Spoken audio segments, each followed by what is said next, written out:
Do you ever find yourself buying things and afterwards questioning why you bought it in the first place? Maybe you had a rough day, maybe you was in some kind of heightened emotional state, really happy, really sad, but you look back and you're like, why did I buy that? And that's what we're going to talk about in this video. We're going to talk about the psychology of money, focused mainly on entrepreneurs and business owners and how this can actually affect your business. So you yourself being an emotional spender and affecting your personal finances spills over rather seamlessly into your business. So we're going to talk about it and how to address it so you can have better performance in your business and of course improved personal finances. Now, if we've not met before, my name is Krystle McGilvery and I'm the founder of a company called Mind Over Money, which is all about finance and behaviour change. I'm a chartered accountant. I've worked in finance for over 15 years now, supporting individuals like yourselves, helping you make better financial decisions, feel more confident and ultimately have more money. Now let's dive into this video, which is my favourite topic, talking about the psychology of money. So let's just quickly talk about emotional spending and understand how that impacts you, your finances and your business. So emotional spending refers to the spending you do when you are in a heightened emotional state. Now this could be extreme happiness and excitement, and it could also be extreme sadness and maybe you're feeling quite low. Now, those extremes are usually what motivate you to want to seek some kind of dopamine hit. So for example, you just won a big client deal, which means you're going to be paid quite a nice, tidy sum of money. That might make you feel really excited and want to go out and splash out on dinner or buy yourself a nice gift as a reward. But the same also happens on the other end of the scale where maybe you're really sad. Maybe you've had some really bad news or you've had a really rough day and you're like, oh, I want to go and treat myself to something. It could be an ice cream, whatever it is. The point is that you're spending money when you're in one of those extreme emotional states. Now, this is where the problem often lies. Because when you're in an extreme emotional state, either the high or the low, you are less likely to be acting rationally. Your emotions take over and take control of your decision making, which means you are more likely to spend on things that you wouldn't have spent on if you was not in the emotional state. Now, this spills over into so many areas of your life. It could impact you being out with friends and peer pressure.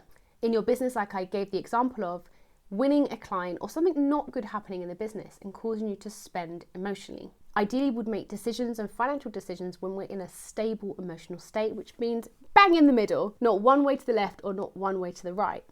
But this is where the problem lies, and a lot of us do spend emotionally and the consequences can be pretty dire. Now let's drill down into the impact that emotional spending has on your business. Now, off the cuff straight away, emotional spending will impact the sustainability of your business.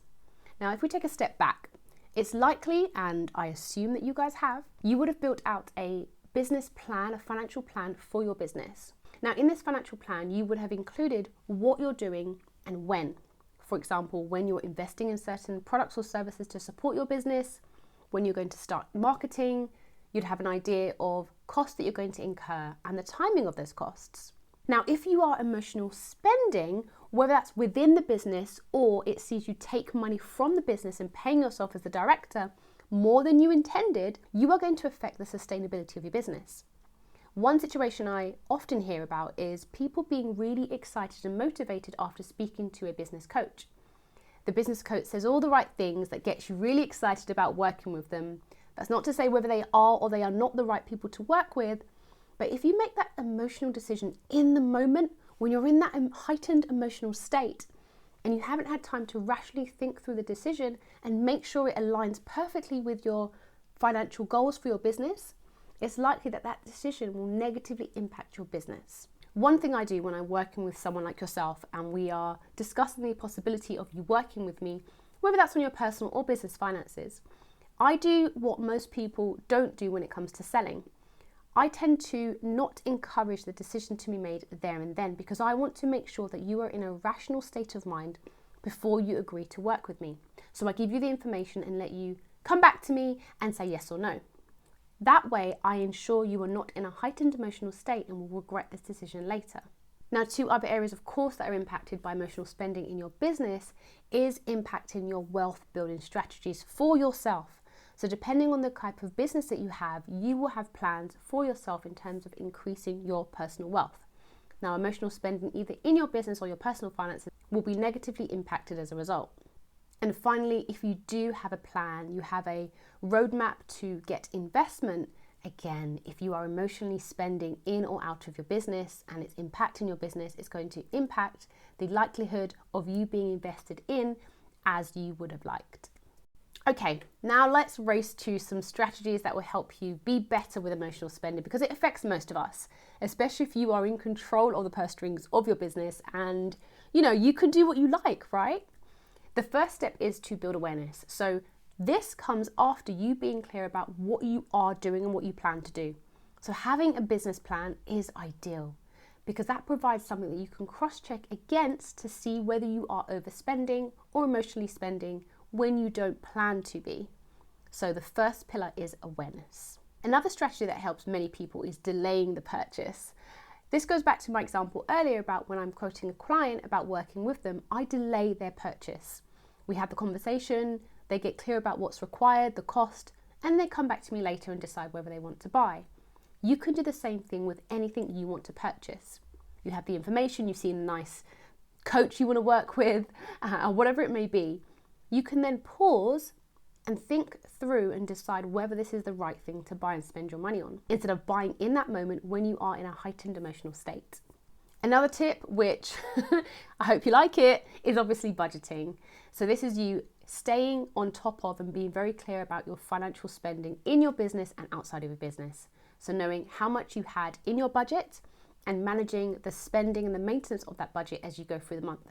This will keep at the forefront of your brain how much money you actually have available to spend in various buckets. This next point is all about being mindful and reflecting. So when you are making that financial decision, check in with yourself and see whether you are in a heightened emotional state. Ideally, when you make a purchase and spend money, you'd be neutral. You won't be extremely happy or extremely sad. So check in with your body. Do meditation to see and get more comfortable with the state of your body, your thoughts and your feelings, so that when you are in those emotional states, you notice it and you can pause and decide whether what you're doing is the right thing. This final tip, of course, I would encourage you to do, just like seeking a therapist or seeking a doctor or somebody who's an expert in these areas. Seek a financial expert who can help you with making these decisions. They can help you build strategies and systems to help you control that emotional spending, or help you put things in place to stop you from making decisions that aren't helpful for your business. Having someone there that acts as an accountability buddy or a co-working partner or someone who you check in with regularly when it comes to your business finances. This is what I do with my clients at the moment. I work with them on a regular basis, whether it's weekly or monthly or for a set period of time, to work with them to build up those systems to make sure they are making the best financial decisions in the long term. I want to leave you with 2 tips that from experience I know many people don't seem to get right. One is to ensure you are separating your personal and business finances. Now this is crucial even if you're not a limited company, even if you are a sole trader. It's imperative that you separate your personal and business finances, because this makes management of your finances, making business decisions so much easier because you're keeping them separate.